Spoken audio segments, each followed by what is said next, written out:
just, so that's kind of like what's been interesting too also for me, is like to see all this stuff change. I remember how it used to be and how it is now, and the people now, they come to the group and they seem fine, but I also have to remember they've already gone through kind of like a therapy for a while by listening to the series, by listening to the tapes.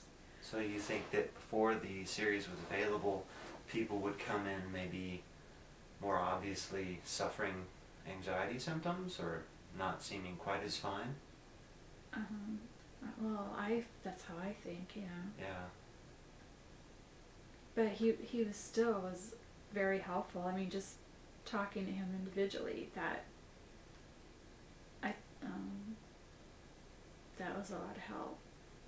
Did you ever go through the series yourself, or were you done with therapy before it came out?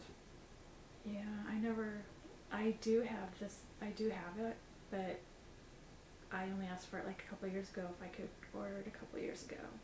Just because I wanted to listen to it, so I knew what everyone else was listening to. So you have listened to it since then, and it's essentially, it's the same ideas and concepts that helped you originally?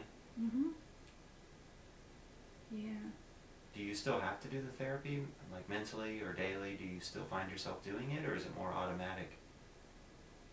I think, in a way, part of us will always have to like work on it a little bit. Like there's always times when I have to stop and remind myself, like when I'm feeling kind of overwhelmed, I'll have to stop and just tell myself, okay, you know, it's not the end of the world if you know, if this person at work doesn't like me, or if this customer yells at me or something, you know, it's not the end of the world.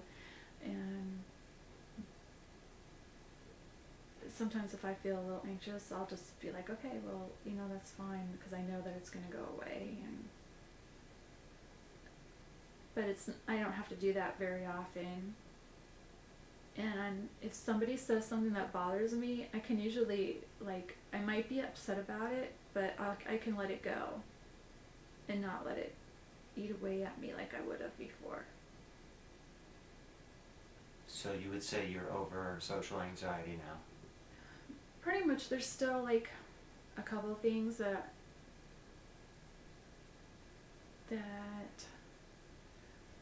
I don't know if I'll ever feel comfortable with, but I don't know if that's really just because that's me, or if it's, you know, social anxiety. I think part of it is just some of those things I just don't enjoy, so.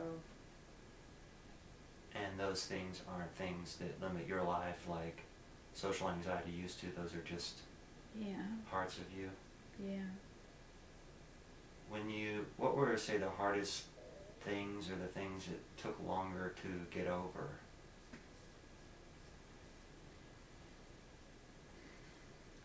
That's a good question.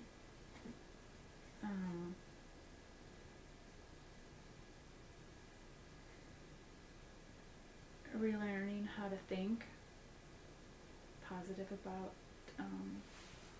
cognitive therapy took the longest. Versus the behavioral parts? Yeah, because in order to do the behavioral parts for me, I had to relearn, I had to work on cognitive therapy, because how could I do behavioral stuff if I was telling myself I couldn't do it? And I had such a hard time. I mean, it took me a long time, because it took me a long time to learn how to be, it took me a long time to learn how to beat myself up, and it took me a long time to learn how to be nice to myself and not beat myself up anymore.